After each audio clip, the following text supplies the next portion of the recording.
We encourage you to hit the subscribe button right now so you can listen to more podcasts of Operation Truth. Ladies and gentlemen, we do want to hear from you, so we encourage you to email us directly at operationtruthofficial@gmail.com. I want you to know that your messages are likely to be heard, addressed, and listened to on air. Operation Truth, the show they don't want you to see. Now, here's your host, Lou. Hi, everyone. This is Lou Palumbo. This is Operation Truth. And with me, as always, is my co-host, Tom Fuentes, a former assistant director of the FBI, with, to say it lightly, a distinguished career. Headed up organized crime. I think his last assignment, I don't want to speak for Tom, he's more than capable, trust me. I believe he was in charge of the international operation for the FBI, which is a global effort, which you have to imagine what skills he has in order to do that. He was also involved with Interpol. He had quite a distinguished career. We became associated more than 10 years ago at CNN. I was doing security and interviews, and Tom was as well. And we have decided since then to collaborate. I want to start out today, once again, and whoever's listening and can't understand why we keep talking about the borders, excuse me, please indulge me. The borders are a threat to our national security. Our FBI director stated so a little more than 6 months ago in Senate hearings.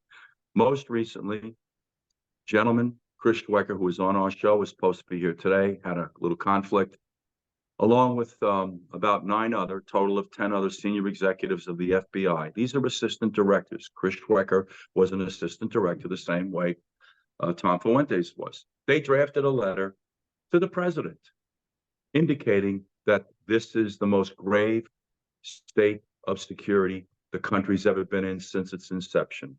I have a lot of questions about why we're doing the things we're doing today.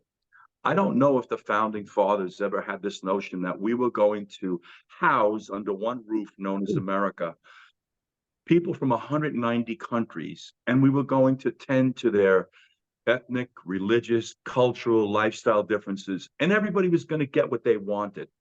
Guys, for those of you that don't follow Islam, this is a religion that throws gays off buildings, that dismembers people, that throws acid in the face of. I can tell you stories about what went on in Afghanistan with someone who married into a tribe they shouldn't have, or the fact that they treat women like less than chattel, less than property.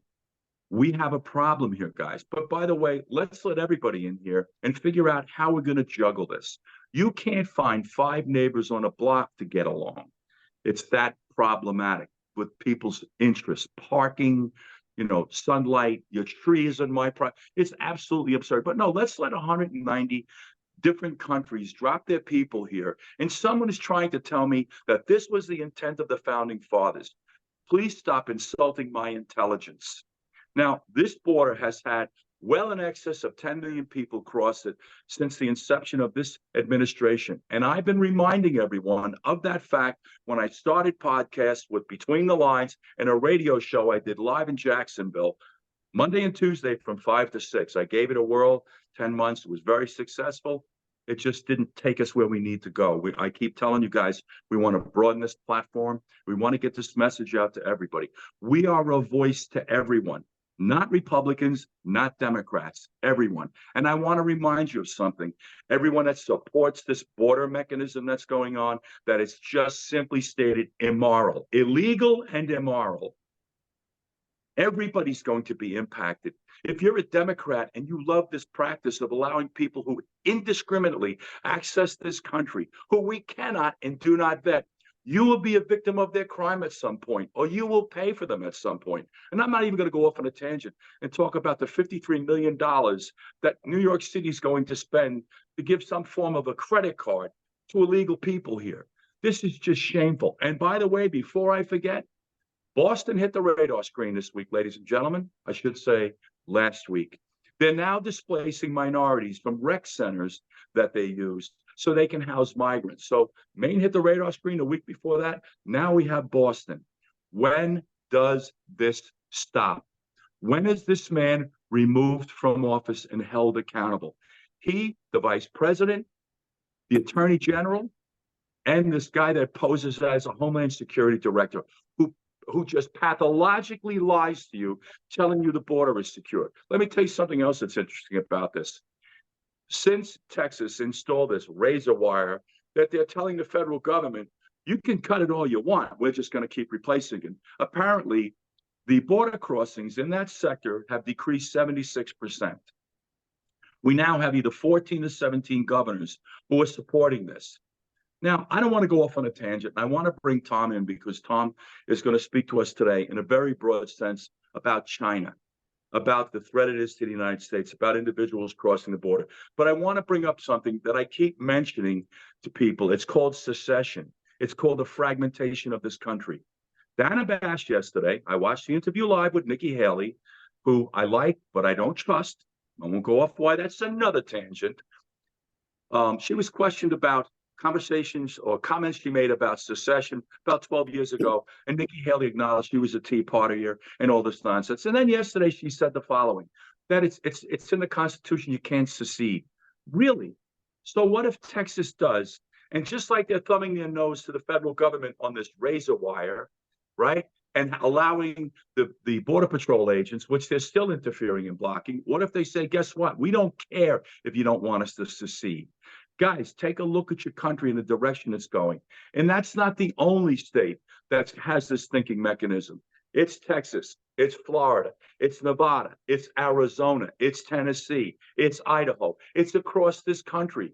This could become a movement because no one likes what's going on in this country. We just don't know what to do about it, which brings me to an assessment by Tom about complacency. Mine is complacency, indifference, distracted, is any myriad of reasons why the American public is sitting here and just taking this shit as it's shoveled in your direction.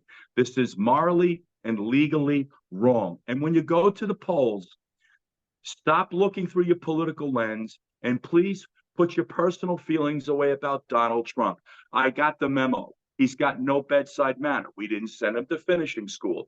He hurt your feelings. Listen, he offended me. But you cannot ignore the assessment by JP Morgan Chase. Help me, Tom. Who's the guy from JP Morgan Chase? Diamond. The head of JP Morgan Chase, Diamond. Thank you, Tom. Who basically pointed out that Trump was right on immigration and the borders, right on NATO, right on China, through the economy. The energy sector was in proper position. Guys, I want to remind you of something, and I'm going to tell you this. Monica Lewinsky was my client, so don't talk to me about the Clintons, please, especially Hillary Clinton. Bottom line, this man raped a woman by account of Juanita Broaddrick. After Mrs. Clinton so cordially said anyone alleging sexual assault should be believed, out came Juanita Broaddrick. Then there was Jennifer Flowers, who we had a protracted long relationship with, which I don't care about. Then it was Paula Jones and Kathleen Wiley. And then my client, who at 21 years old, a 50-year-old man thought it would be smart to engage in oral copulation with her. Actually, I don't care. It's not my business. I'm not going to parent Monica. By the way, her mother is lovely. I don't have much to say about her dad. But the bottom line is he sat in the West Wing of the White House and committed perjury. That's a felony. And it doesn't offend your sense of decency.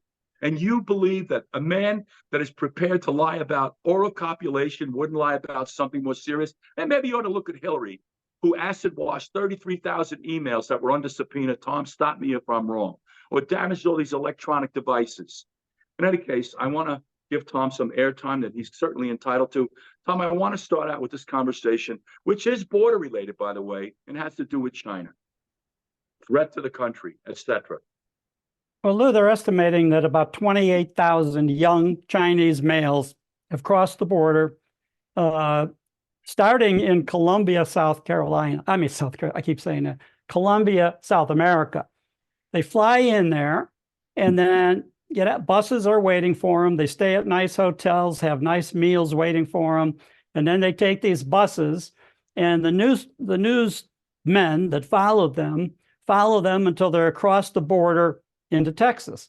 And then you have our Border Patrol agents standing next to them while they're all lined up in a row on the street.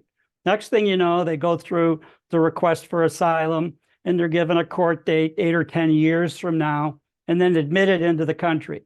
Now, what nobody stops and thinks about is China has a very strict social credit system. We're on our way toward that, but we're nowhere close to that yet. Social credit means that unless you have a high enough score, you are not permitted to board a bus, a train, an airplane, leave the country, do any of that. So somehow we're supposed to believe that these individuals escaped with their designer bags and nice clothes and all of that, and made it to South America, and then eventually made it into the United States. So that tells you pretty much they're being dispatched here by the Communist Party of China. Why? Now that they're here, you have Senator Dick Durbin, Democrat senator from Illinois, saying that this is great. We can't get enough people to join our military. We could put these individuals in the military, and then that would fast track them to become U.S. citizens who would all expected to vote Democratic. So that's kind of the plan exposed by the Democrats. Let everybody and their uncle in, but young males that are military eligible, get them in. Hurry up and get them in so they can become citizens here and vote Democratic before too long. So I want to ask you this question, Tom, if I may. What is your greatest concern attached to what we're now speaking to is going on? What do you think this could translate to as far as the security of the nation, for example? Well, what the Democrats are talking about, actually, the only threat to the security of the nation is that we would have a permanent Democratic Party in charge of the country. No Republican at a national level would be able to get elected again, no president, if you have this group of individuals suddenly, and others like them joining our military. And then you couple that with decision made or announced, I should say, last week by the Navy that they're no longer going to require high school diplomas or GED high school equivalents. They're going to let people in that don't have that into the Navy. Now, not all of them are going to be able to get in and just swab the deck, mop floors and stuff. They're going to have to learn to operate high-tech equipment, sail our high-tech ships around the world and all of that. That's not a concern. The only concern is that we get enough people to actually enter. And the other services are pretty much in the same boat, not being able to recruit enough. Yeah, Tom, I realize we have a problem with encouraging young men and women to join our military, but I want to be a bit more specific with you, if I may, regarding a mass of 28,000 Chinese in particular in the country. Is there a concern about them weaponizing and assaulting, storming our government, the Capitol? I mean, if they could organize 1,000 of them, for example, heavily armed, that would create quite a problem at the Capitol, unlike what they thought November 6th was, which I don't want to go off on a tangent, but I'm going to speak to you about something I witnessed on The View, which was quite interesting. But that's what I was really talking about, Tom. 28,000 of them come in.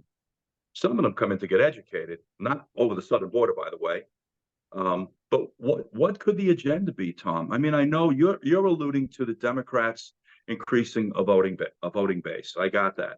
But 28,000 Chinese nationals have entered our country. And my question is, for what purpose? Your opinion? Well, we don't know for sure, but if you have these people in the Army, let's say, in many cases, they're going to be guarding sensitive positions within the United States. Now, we have tremendous vulnerability, and the FBI has been talking about this, vulnerability of our electric grid, of our water system, of our national communication system, and other facilities. So if they're in our military, how do we know what they're going to do for sure? And who are they really loyal to? Now, one of the things, if you go back, this is not an original plan by any government. We did this, the United States did this with Lee Harvey Oswald and a number of his colleagues that were in the Navy back in the late 50s, who I think it was 16 or 17 were identified. Pretend like you want to defect to the Soviet Union. Pretend like you're a communist. Give up your U.S. citizenship and go over there. Later, it's disclosed this was actually a spy operation on our part, America's part, to get these people into positions in the Soviet Union where they could report back. I mean, they didn't have the electronic means, but they could take notes and later come back to the US, say, never mind. I think Oswald spent 2 years. And interestingly, when he marries Marina, she's a KGB officer assigned to recruit him. So now you have an actual spy come back to the US as his wife, but he comes back and he actually had taken notes and taped them to his chest when he came back, and he met a CIA debriefer in Rotterdam in the Netherlands on the way back. And then shortly after that, he applies to get his passport back. Never mind, I'm not really a communist. I'm a loyal US citizen. And it only took him a couple months to get that passport back. Now, usually people applying from scratch takes longer than that. And here's a guy who says, I'm giving up my citizenship. I'm a communist. I want to be a communist in the Soviet Union. So anyway, what I'm getting at is that this could be part of a plan by China. Let's do the same thing. Let's send these people in. They're still loyal to the CCP as far as China believes, but send them in and have them pretend that they're defecting to the United States. As they show up, well-dressed, very fit, with their designer bags, here I am. I want to be an American. Yeah, right. We should just trust that and say, okay. Tom, guys, before we continue, I just want to remind everyone, and I've mentioned this before, Tom is also an historian. And a little bit of what he's alluding to is the time frame around the assassination of John Kennedy that I would love to touch upon again in one of our future broadcasts and let Tom really explain to you a little bit of the backdrop, what the CIA was about and their ties and who the players were. Tom, I just want to go back 1 second to our military and their concerns about acquiring people. First thing I might suggest to you is that if you want to attract people into the military, maybe we should create some type of pension structure for them. Let's try this one on for size, guys. Frank Siller has an organization, Tunnels to Towers, of which Tom, myself, and almost everybody I know contribute to. 95% of the proceeds go to the intended. I'm just curious why we have a private organization building accommodations for our returning veterans who have lost limbs. Some have lost their faces, have been burnt off. They're no longer ambulatory. Why is a private institution, and thank God he is, incumbent upon doing this? We have $115 billion poured into the Ukraine. They're asking for another 60 billion plus. I'm hearing now another 115 billion.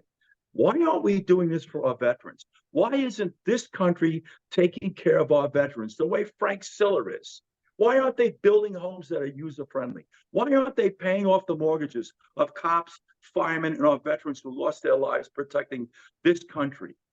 Why is it incumbent upon Frank Siller? No, but we have money to take care of the Ukraine. We're now, interestingly enough, we have a single item bill being presented to give $17+ billion to Israel, which I don't have a problem with. But why don't we have a single bill being submitted to secure our borders?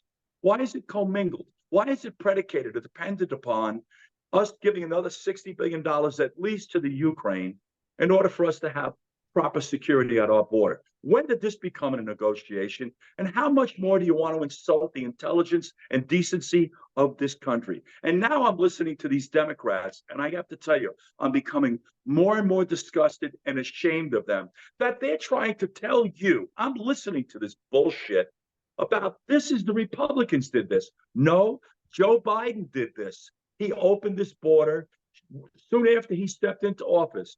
He rescinded policies that Trump had put in place, whether it's remain in Mexico or the fact that Trump had Mexico put 16,000 troops at their southern border of Guatemala and Honduras.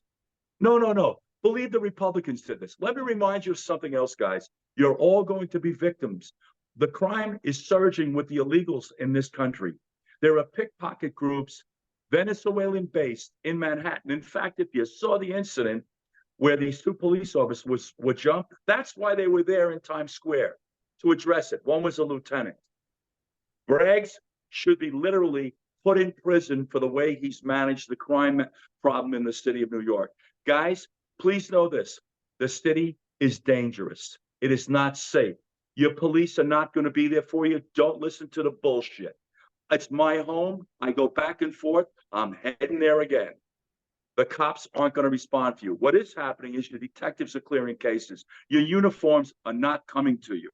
I won't give you example after example, but there isn't a week that goes by where I don't talk to someone where they say, we called the police and didn't show up for a half hour or 40 or 45 minutes.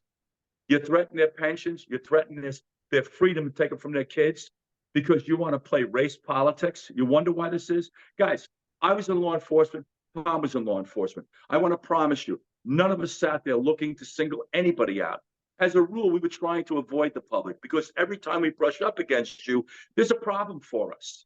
You know, we're there to problem solve, by the way. So we're not looking for it. When it comes to us, we address it. I didn't witness anybody, and I worked in a minority community.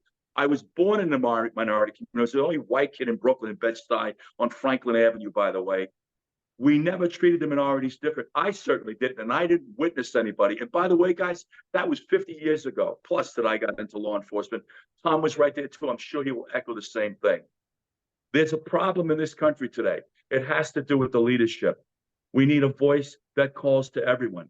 That was John Kennedy. I want to go back at some point and revisit his administration and what happened as a result of his assassination, which just very briefly translated to the loss of the innocence of this country and the awakening to this military-industrial complex. I know you hate it, Tom, and I rant, and I apologize. I want to ask you, Tom, about the likelihood of secession in our country, because we mentioned a little bit ago that during an interview with Donna Bash yesterday on CNN, which I watched live, Donna Bash posed the question about secession. And Nikki Haley had brought it up about 12 or 13 years ago, and she said she was a Tea Partier. And now she says the following. The Constitution doesn't allow secession. That's interesting. So what if a state like Texas decides to go like, we're no longer part of the union. Don't tax us. Don't think we're going to enforce any of your regulations regarding controlled substances or firearms or any other thing. Education, we're going to govern ourselves. We want to be self-sufficient. We want to be our own country. What are they going to do about it to stop it? And by the way, guys, take a good look at what's going on with the razor wire. They pretty much said, we're not letting your Border Patrol agents in, and they haven't. And if they cut the wire, we're going to replace it. They're basically thumbing their nose up to the government. What's the government doing? Nothing. Before we answer that question, Tom, I do want to ask you this.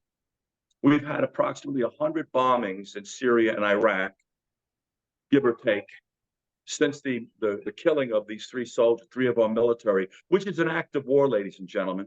By the way, Tom, are we at war? Of course. How come it hasn't been declared? How come he hasn't gone to the Congress? When's the last time we declared a war? That's a very good question. Franklin Roosevelt's speech right after Pearl Harbor. Yesterday was a day of infamy. Oh, let's declare war on the Empire of Japan. I mean, when these wars are fought, you know, for the flimsiest of reasons sometimes. We later find out the Vietnam War, instigated by the Gulf of Tonkin, where we said we had U.S. Navy ships attacked. Later on, we find out mostly BS, but that was enough to sustain a war that lasted 11 years, soldiers on the ground, 64 to 1975, $1 trillion in expense, 7,000 lives lost. And you know what? We're in the same place in Iraq today, probably worse than we were under Saddam Hussein. And I could go into that as a whole separate topic if you want a history lesson on why the Middle East is in the horrible shape it's in right now regarding the U.S. bases that are vulnerable in these countries, Syria, Jordan, Iraq. All of these places we have American bases because our policies have failed in the Middle East going back decades. For sure, back to George W. Bush. I hear you, sir, and you're right, and we're going to get back to that in a second, but I do want to just separate one real strong difference here. We have bombed Syria and Iraq over 100 times in the past couple of days. I hear what you're saying about how we kind of insinuated ourselves into Vietnam or Korea, and the fact the last time war was declared was after December 7th of 1941. But this is a little bit different, Tom. Well, we see the videos of the explosions and all of that. How serious were we? We gave them how many days to get their key personnel off those bases, and now we have this, look what we've done. We've bombed in Syria and Iraq and all of these places. Well, do you trust the military? Do you trust their spokesperson, John Kirby? Maybe we did, maybe we didn't. How much damage did we really do? We really don't know. Bigger question, Tom. If everything that transpires with Houthis, Hezbollah, or whomever is identified as Iran-backed, if you want to stop the problem, wouldn't you go to the head of the fish? Wouldn't that be what you would do? Maybe, but first of all, can they prove it? Have they proved it yet? They just say, oh, the Houthis did this and Iran gave them the rockets or the missiles or everything that they fired. Okay, but we're hearing all this from sources. Do we really trust the sources? The Pentagon is telling us Iran backed this and we should attack Iran. Iran is not what it used to be 20, 30 years ago. They have very, very sophisticated weaponry now, and including, I was watching a report yesterday about the two new generations of hypersonic missiles that can fly at 7 times the speed of sound, and we don't really have a defense against them. If they choose to launch those missiles into Israel, that dome that we helped erect over Israel to stop missiles and rocket attacks is not going to be enough. So Iran right now is in a position that they could take out every major city in Israel and reduce it to ashes. And the only one they probably won't do would be Jerusalem, because that's one of the sacred cities in Islam. It's sacred to Christians, it's sacred to Jews. So that's the one city that would probably be off limits if Iran or one of the other neighboring countries wanted to actually attack Israel. Now, the question is, are we in a position to defend Israel against that kind of attack, or defend our warships and our bases that are sitting ducks all over the Middle East? Could we protect them? Maybe, maybe not. Well, here's the question, Tom. How did Iran become so viable?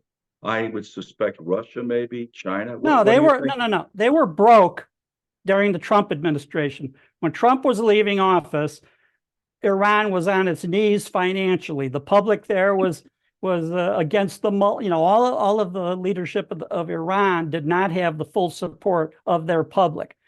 Meantime, we had sanctions on them of the oil and who could buy their oil. We had other provisions that, that we made them rich since Biden got in office. We paid, I don't know how many, $6 billion for 5 hostages. We removed the sanctions so they could sell their oil, which they have a lot of, anywhere they want, including China. Now, Trump has talked about at his rallies that at the time he was leaving office, he told China, if you buy oil from Iran, we're not going to do business with you anymore. And he brags that maybe that was sufficient to stop that relationship. But in any event, it was reported by a number of sources that at the end of the Trump administration, Iran was broke. Then Biden comes in, lifts the sanctions, lifts the oil restrictions, lists a number of things, pays for hostages, and now the estimate is that in a short order, Iran was able to increase their holdings by $250 billion since Biden took office.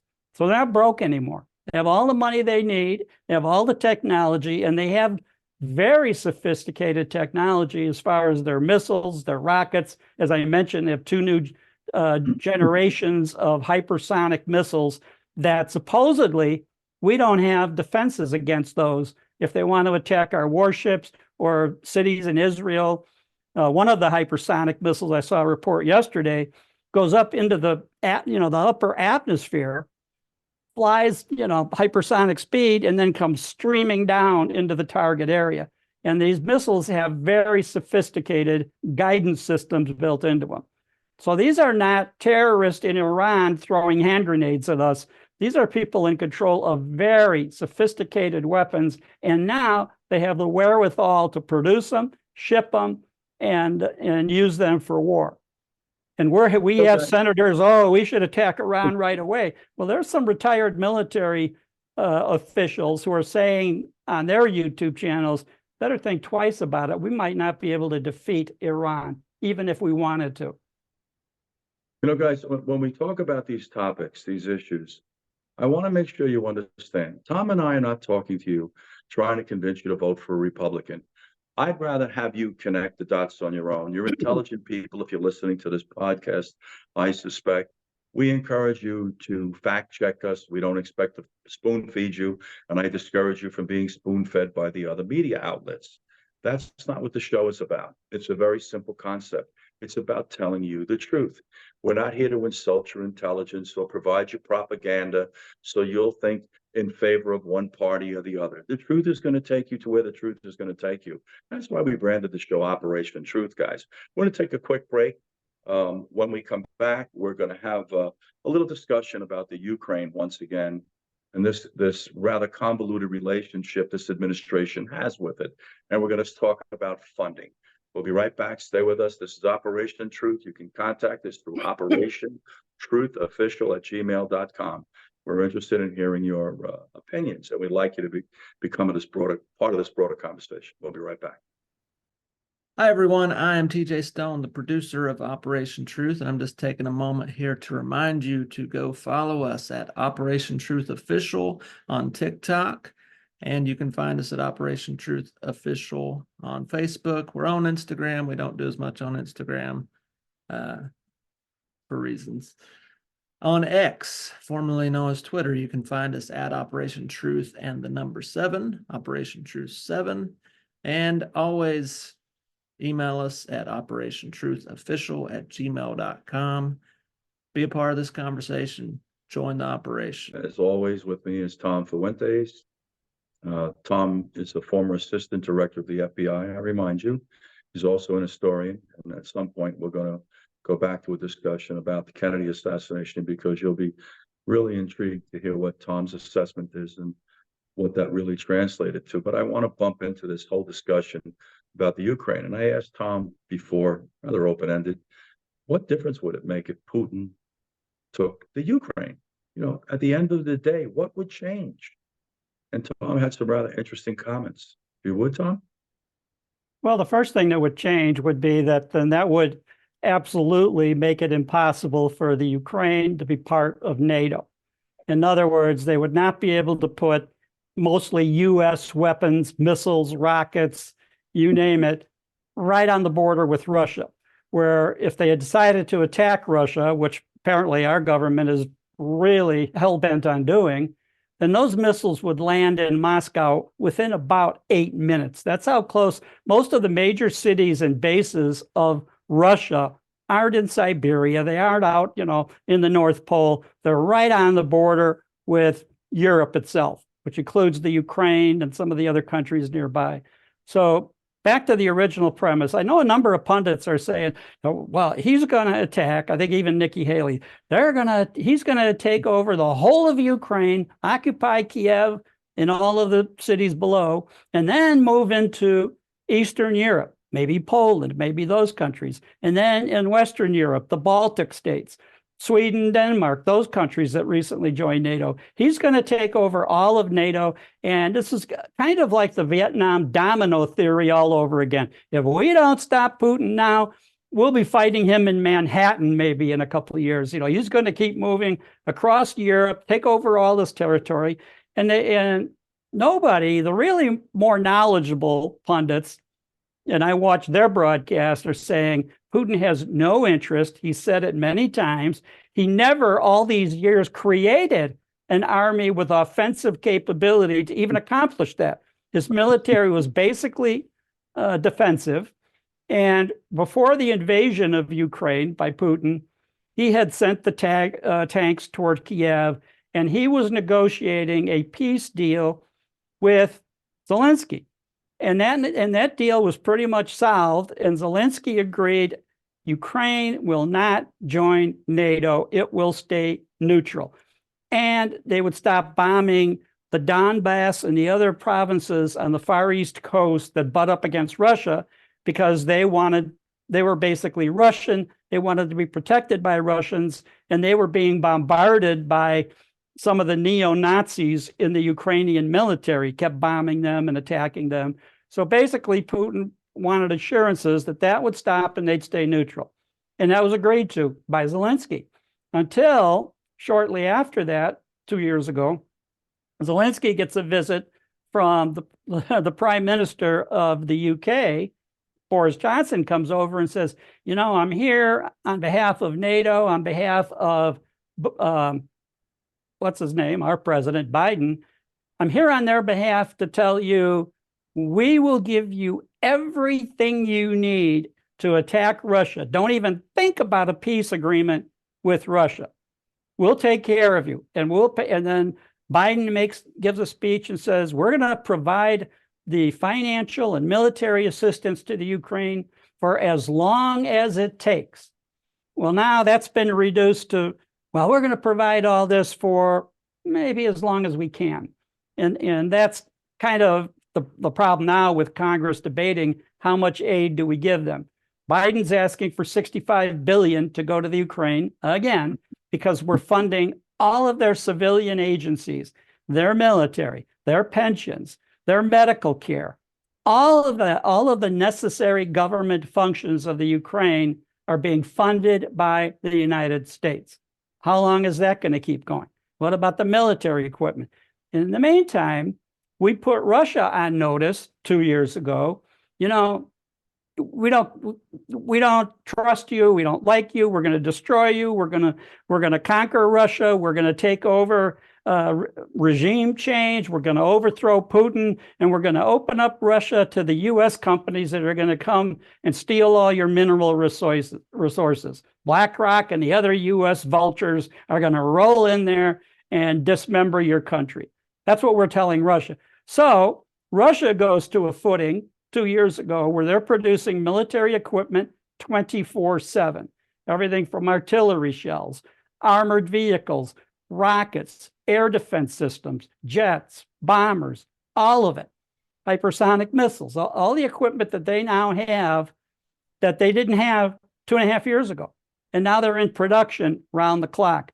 In the meantime, the United States, for all our bragging of what we're going to do to Russia, and then now Iran and everybody else, our defense industry or offensive industry can't go on they're not in a position to overnight go to those kind of industries like the U.S. did in World War II.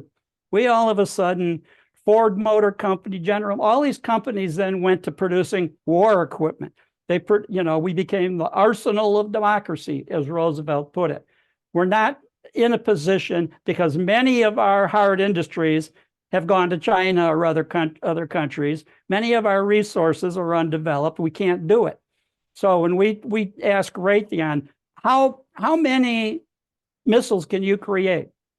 Tomahawk missile, whatever it might be, how many can you provide to replace the ones we're launching? And they're saying, well, that'll take a couple of years. What?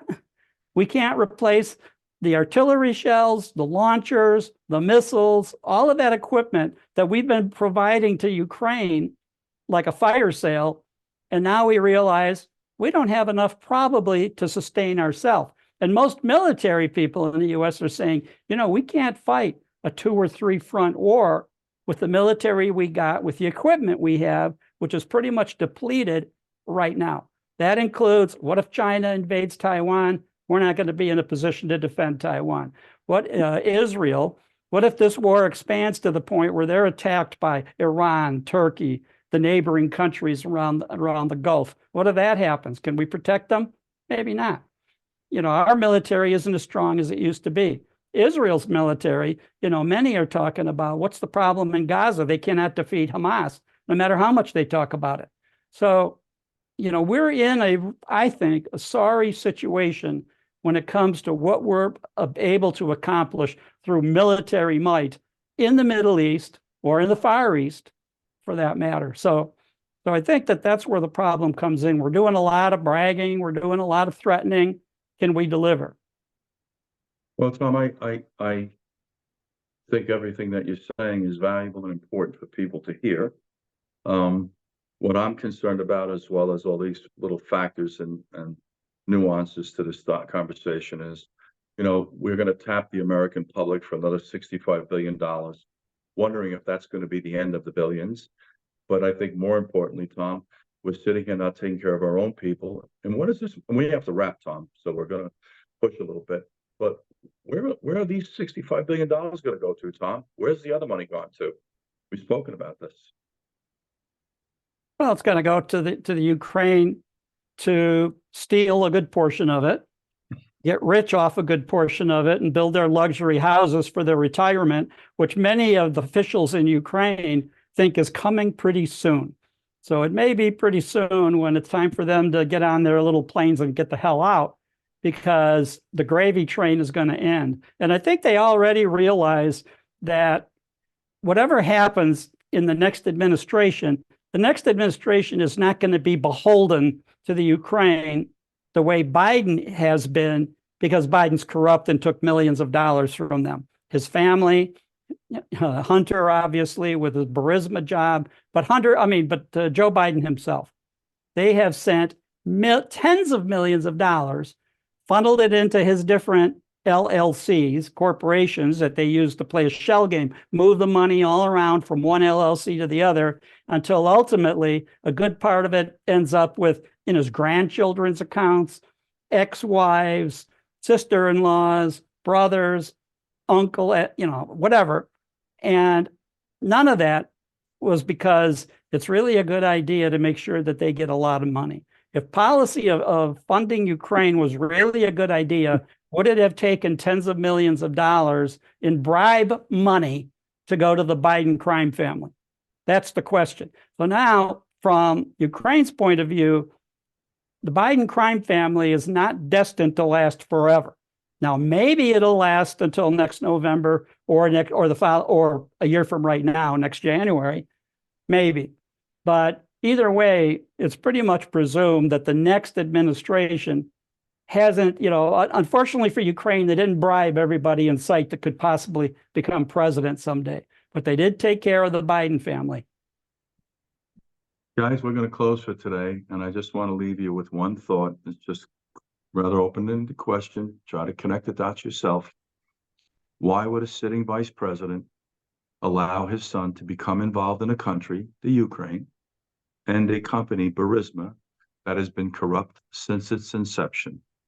You don't think you might have said, not a good idea, son?